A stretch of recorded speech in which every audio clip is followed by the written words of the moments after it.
Halo teman-teman, jumpa lagi di podcast bersama Ikatan Wajib Pajak Indonesia. Ada Pak Rinto dan hari ini spesial juga ada ahli hukum pajak Bapak Alessandro Rey.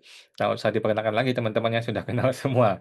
Mungkin saya akan kasih informasi awal ke teman-teman semua ya, bahwa barusan kita dapatkan ada putusan dari Komisi Informasi Pusat ya teman-teman mengenai permohonan informasi dari PT Broadcom Service Indonesia (BSI) kepada Direktur Jenderal Pajak ya, Direktur Jenderal Pajak Kementerian Keuangan, yang pada intinya cuman sederhana aja, cuman ini doang nih. Apakah dalam tahapan pemeriksaan pajak, wajib pajak dilarang merekam dan melakukan peliputan elektronik secara audiovisual untuk kepentingan wajib pajak tersebut? Tanda tanya. Jika dilarang, mohon dasar hukumnya. Sesimpel itu dan semudah itu teman-teman ya. Tapi barang seperti ini harus masuk ke sengketa pengadilan, wajib pajak harus bersusah payah hanya untuk meminta informasi simpel seperti ini teman-teman ya. Dan akhirnya di pengadilan DJP kalah teman-teman ya, DJP kalah. Kita lihat pertimbangan hukum dari majelis di komisioner KIP berpendapat bahwa pasal 34 ya yang selalu dipakai oleh DJP itu mengatur mengenai kewajiban yang harus dilakukan oleh pejabat atau tenaga ahli dalam rangka menjalankan ketentuan peraturan undang-undang. Tidak tidak ada aturan secara jelas mengenai pihak lain di luar dari yang ditunjuk oleh DJP untuk melakukan perekaman dalam proses pemeriksaan sesuai dengan permohonan informasi akuo katanya. Kemudian menimbang bahwa eh, majelis berpendapat informasi terkait pokok permohonan dalam sengketa informasi akuo merupakan informasi publik. Jadi DJP itu berusaha untuk tidak mau menjawab atau mengatakan bahwa jawaban itu ada tetapi dikecualikan atau dirahasiakan. Tapi majelis KIP mengatakan tidak, informasi itu bukan informasi rahasia. Itu adalah informasi publik yang berkaitan dengan peraturan, keputusan atau norma hukum yang mengikat dan atau berdampak bagi publik ya, yang dikeluarkan oleh termohon dan mengenai status informasi yaitu dalam penguasaan termohon dan sudah selayaknya termohon menjelaskan mengenai pokok akuo kepada pemohon. Ya dong. eh, Termohon ini kan DJP mau menghilangkan hak wajib pajak untuk melakukan perekaman. Kalau mau menghilangkan hak seseorang, sedangkan hak itu diatur oleh Undang-Undang Dasar, maka mesti ada dasar hukumnya untuk menghilangkan hak orang lain. Maka amar putusannya memerintahkan termohon memberikan penjelasan mengenai ada atau tidak ada peraturan atau keputusan terkait dengan pelarangan wajib pajak untuk merekam dan melakukan peliputan elektronik secara audiovisual untuk kepentingan wajib pajak kepada pemohon. Wajib diberikan. Cuman memberikan dasar hukum doang. Apa susahnya ini DJP ya? Tinggal kontrol F, tinggal cari di database mereka, kontrol F, cari dasar hukumnya apa? Dilarang merekam. Kalau nggak di dalam kan merekam, tinggal dicari aja ke kata keywordnya ya itu keluar semua. Di Google bisa, di internal mereka juga bisa. Tetapi kalau nggak ada, ya jangan maksa orang dong untuk tidak boleh merekam, kan gitu. Jangan menghilangkan hak orang untuk merekam. Dan ini sudah merupakan sebuah keputusan dari Komisioner Komisi Informasi Pusat ya teman-teman ya. Terima kasih kepada PT BSI dan juga teman-teman tim lawyer ya yang sudah membantu kita semua ya. Nah, sekarang mungkin kita minta pendapatnya dari Pak Rinto dulu nih sebagai wajib pajak. Apakah mungkin Pak Rinto sepakat dengan keputusan ini atau mungkin Pak Rinto punya pengalaman dilarang merekam atau gimana, Pak? Ya, terima kasih. Mantap, Mas. Ya, yang pertama saya sangat sepakat, Mas, dengan putusan ini. Terus yang kedua, pengalaman terkait dengan perekaman. Saya memang ada 2 kali, Mas, terkait Hmm, dengan perekaman ini. Yaitu di hmm, tahapan saat mewakili PT Air Indonesia, Mas Awan, hmm, itu saat sengketa administratif, Mas, ya, yaitu pengajuan keberatan di hmm, Kanwil, DJP Jawa Timur 3 waktu itu, Mas. hmm, Kami dalam proses keberatan ini diundang ke kantor wilayah DJP Jatim 3 itu 2 kali, Mas Awan. Dua hmm, kali. Nah, yang pertama itu kami diundang dalam rangka klarifikasi sengketa perpajakan. Ini persoalan keberatan nih, Mas ya. Jadi masalah apa? Material.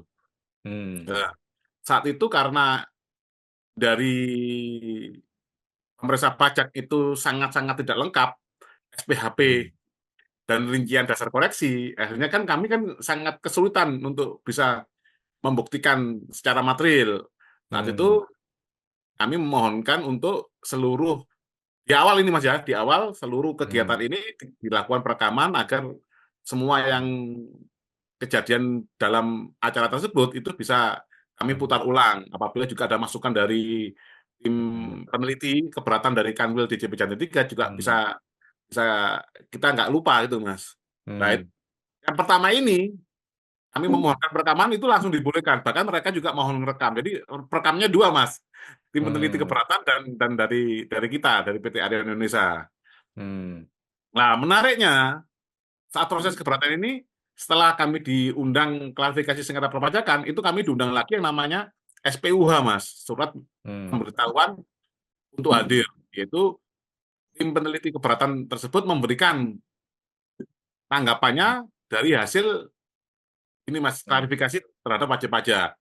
Hmm. Nah, disitulah yang pertemuan kedua dalam proses keberatan itu muncullah nota dinas dari Kanwil dari apa ya, Kepala Kanwil DJP Jatim 3 yang Hmm. dasarnya adalah nota dinas dari Dirjen Pajak, Mas Awan, yaitu Oke. adanya himbauan untuk tidak melakukan perekaman audiovisual. Hmm. Jadi pengalaman itulah kami yang pertama boleh, yang kedua tidak boleh, dan itu pun saat di dalam proses debat terkait dengan apakah ini ada dasar hukum pelarangannya, juga hanya menggunakan nota dinas yang tidak ada cantolan undang-undang dan peraturan pemerintah atau PMK-nya tidak ada, Mas Awan. Hanya langsung nota dinas dari Dirjen Pajak. Seperti itu, Mas. Oke, nah ini juga pengalaman langsung dari wajib pajak ya. Kadang dibolehkan, kadang nggak dibolehkan. Dasar hukumnya nggak jelas, suka-suka kepala kantor, suka-suka atasan dia. Mungkin negara ini dia pikir punya bapaknya si Dirjen Pajak kali ya. Dia mau bilang A ya A, mau bilang B ya B gitu. Nggak usah pakai negara hukum kalau gitu caranya. Nah, tapi sengketa KIP sudah berhasil ya dan sudah menyatakan DJP wajib memberikan dasar hukum kalau mau melarang orang wajib pajak merekam ya. Kalau tidak ada dasar hukum maka tidak boleh melarang hak wajib pajak untuk, merekam ya, supaya tidak sewenang-wenang, supaya tidak suka-sukanya si kepala kantor. Nah, kita langsung minta pendapat dari Bapak Alessandro Rey nih, Pak, sebagai, ahli hukum dan juga mungkin terlibat dalam sengketa KIP. Bagaimana pendapatnya, Pak Rey? Ya, terima kasih Pak Wan, Pak Rito. Tentunya putusan KIP ini merupakan putusan yang sangat penting ya, historical mileage dan juga landmark decision. Karena memang dalam sejarah Undang-Undang KUP, sejak diundangkan tahun 83 sampai sekarang, hampir semua wajib pajak kalau tidak termasuk Fiskus mengatakan merekam itu dilarang dengan menggunakan pasal 34. Ya, khususnya di ayat 1 dan ayat 2 Undang-Undang KUP. Jadi pasal 34 itu sudah didoktrin seolah-olah itu adalah norma yang melarang WP untuk merekam. Dan itu sudah diyakini sejak tahun 83 Pak Awan dan Pak Rinto. Ya, Doktrin, itu Pak, ya. diyakini sebagai norma yang melarang WP untuk merekam. Jadi bayangkan saja sudah berapa puluh tahun itu, dari tahun 83 sampai sekarang berapa puluh tahun tuh Pak Rinto. Ya, 23 tahun. 3 tahun, ya. 23 tahun, hampir 70 juta wajib pajak yakin bahwa mereka tidak boleh merekam karena alasan pasal 34 Undang-Undang KUP.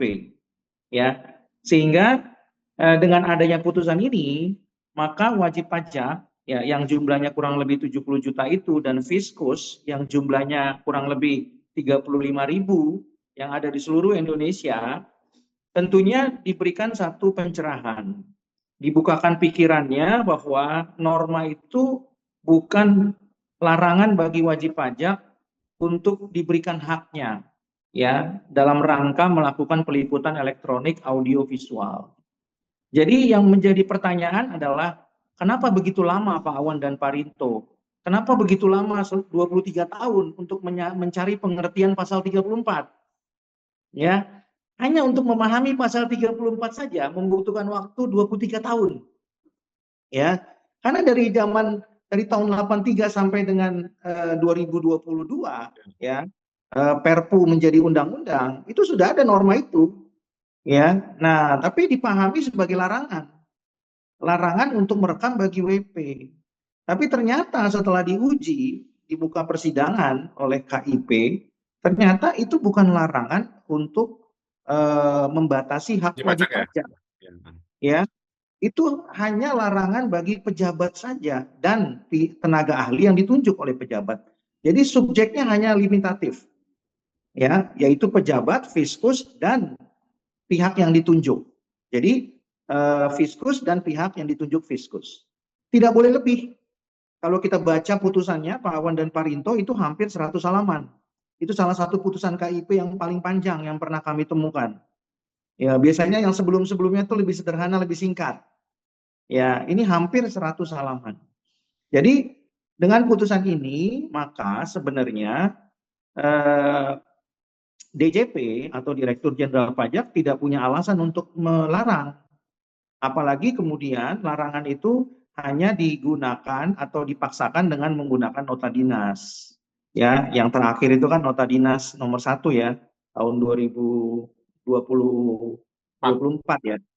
Ya, ya. Nah, jadi kalau kemudian undang-undangnya saja tidak mengatur, ya bagaimana mungkin nota dinas bisa mengatur?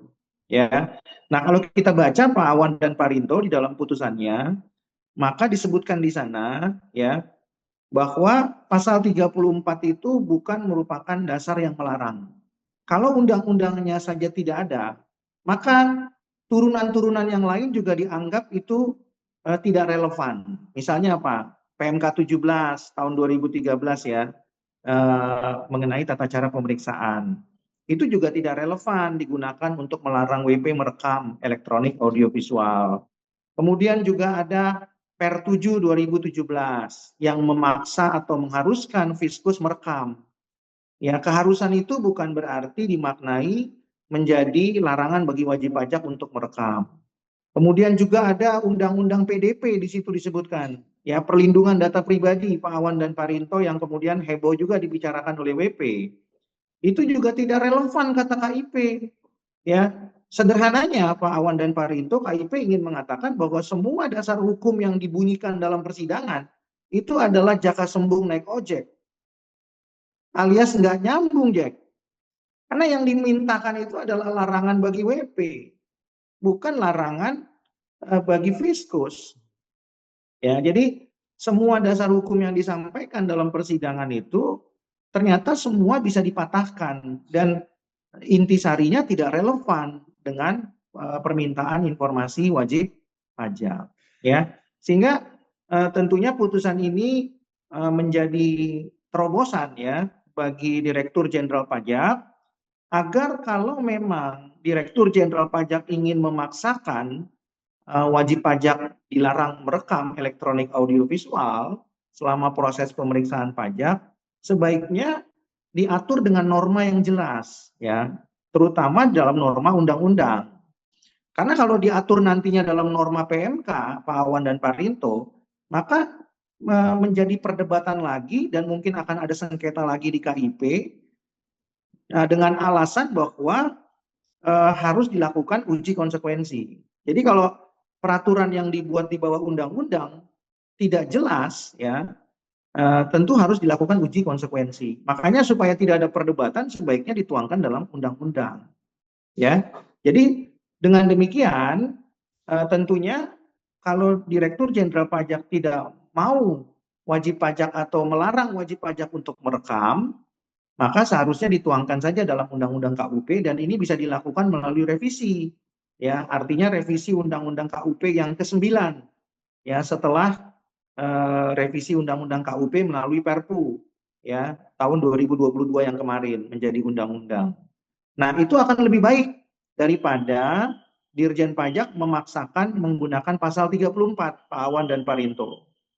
Ya. Pasal 34 ini dipaksakan dan didoktrin harus sesuai dengan keinginan Dirjen Pajak. Nah, tentunya ini tidak elegan di negara hukum ya. Karena tidak bisa upaya pemaksaan hukum itu dilakukan di negara hukum ya. Karena itu bertentangan dengan due process of law. Nah, jadi itu yang mungkin sementara yang saya bisa sampaikan dan tentunya ini saya yakin sudah dibaca oleh Direktur Jenderal Pajak, bahkan mungkin sudah jadi isu yang menarik ya di lingkungan Kementerian Keuangan. Mungkin sudah dimulai rapat-rapatnya Pak Awan dan Pak Rinto ya, secara internal apa yang harus dilakukan. Tentu kita mengapresiasi ya. Kalau rapat itu dilakukan, itu bagus, artinya mereka mau berubah ya. Segera menghubungi DPR supaya memperbaiki Undang-Undang KUP sebagai perubahan yang ke-9 tentunya ya. silakan saja kalau mau ditambahkan di pasal 34 ayat yang ketiga mungkin Pak Awan dan Pak Rinto itu masih bisa ditambahkan. Ya, kalau ingin melarang wajib pajak. Karena ayat 1 dan ayat 2-nya itu larangan buat fiskus. Nah, kalau mau ditambah di ayat 3 larangan buat WP ya silakan saja kan begitu. Ya, tapi harus diatur secara tegas gitu ya. Nah, jadi putusan ini sudah membuktikan bahwa selama ini hak wajib pajak itu banyak yang dikebiri. Selama ini doktrin mereka itu keliru. Ya. Selama ini apa yang mereka maknai itu tidak sesuai dengan pemaknaan lembaga yang berwenang. Dalam hal ini adalah KIP. Dan selama ini wajib pajak tentunya diedukasi dengan cara yang tidak tepat. Ya, dengan pemaknaan yang dipaksakan secara hukum. Begitu Pak Rinto dan Pak Wan. Saya menambahkan sedikit Pak Re, bahkan pengalaman saya pribadi ini Pak Re, saat saya ada ini ya sengketa perpajakan, bahkan dokumen pemeriksaan SPHB dan sebagainya itu Pak Re, kita serahkan ke pemeriksa pajak lain di kota lain, itu katanya itu nanti saya bisa kena pasal 34, saya kena pasal 34 itu sesuai mereka Pak. Jadi kita itu kan ada masalah perpajakan, kita lagi bingung cari konsultan atau kuasa hukum pajak mana. Itu kalau mereka tahu bocor ke mereka itu kita dituduh melanggar pasal 34 itu Pak. Ya, terima kasih Pak Rinto informasinya. Nah, lagi-lagi itu kan tafsir ya Pak. Ya, Ya, itu kan tafsir. Tapi masalahnya yang menafsirkan itu nggak ikut sidang juga Pak di KIP. iya. Nah ini Andai sebagai kata informasi bahwa kita pun sebagai WP, maksudnya DJP itu nggak boleh cari konsultan itu loh Pak, yang atau kuasa hukum yang yang bebas. Jadi kita tuh harus yang di organisasi yang sudah kerjasama sama mereka. Intinya seperti itu Pak. ya kembali lagi Pak, kalau undang-undangnya kan sudah jelas ya. Ya. Yang boleh jadi kuasa itu kan konsultan pajak dan pihak lain. Ya kan sudah jelas. Jadi itu kan kebebasan dari wajib pajak, haknya wajib pajak begitu Pak. Nah, itu Ya. maksudnya, nah ini kan mengkebirinya dari DJP untuk mengkebiri hak wajib pajak itu sampai segitunya seperti itu Pak. Jadi orang wajib pajak yang sudah tidak ngerti akhirnya merasa saking bingungnya itu Pak. Ya, itu tadi yang saya katakan bahwa itu pemaksaan akan penafsiran hukum, Pak. Ya, pemaksaan penafsiran itu Pak ya. Iya, ya kan itu kan upaya doktrinisasi, Pak. Ya, doktrinisasi yang kemudian kalau diuji secara yuridis itu belum bisa dibuktikan kebenarannya, Pak. Maka berkali-kali Pak Rinto dan Pak Awan saya selalu katakan kalau hakim berpendapat hanya di dalam putusan, tapi tidak mau berpendapat di publik, tidak pernah menerbitkan publikasi jurnal atau buku, tidak pernah menjadi narasumber, tidak pernah mengajar begitu Pak di kampus. Nah ini kan susah juga Pak, ya. Nah ini kan susah juga. Jadi harusnya kan apa yang disampaikan itu kan berlaku dalam banyak forum, bukan hanya forum putusan atau forum persidangan, tapi juga berlaku di forum-forum yang lain begitu ya. Nah, sehingga kita bisa diuji konsistensinya, Pak. Begitu Pak Wan, Pak Rinto ya. Oke, siap. Terima kasih Pak Rey, mengasih Pak Rinto ya. Mungkin kalau teman-teman DJP berencana untuk menambah pasal, saya boleh kasih ide nih ya. Nanti pasal 34 mungkin ayat ke-4, ayat ke-5 atau apa, dikasih aja pasal baru, wajib pajak dilarang merekam audiovisual di kantor pajak, dengan tetap menjunjung tinggi semangat transparansi dan tidak memberi uang suap korupsi, namun tetap tidak boleh merekam audiovisual di kantor pajak, pokoknya tidak boleh merekam audiovisual di kantor pajak. Jadi 3 kali disebutkan supaya jelas gitu ya dan rinci dan Jelas. tegas gitu ya. Nanti di JR lagi sama pesawat. Jadi supaya yang mau JR tuh agak repot gitu. JR tiga frasa yang sama gitu ya biar gampang. Baik, terima kasih Pak Rinto, makasih Pak Rey informasinya. Kita nantikan nanti video Pak Rey nih khusus membahas mengenai sengketa KIP yang sudah diputus ini ya, lebih rinci supaya kita lebih jelas mengenai isi putusan sengketa tersebut. Makasih Pak Rey, makasih Pak Rinto. Jumpa lagi Pak di podcast kedua Pak. Makasih Pak. Ya, terima kasih.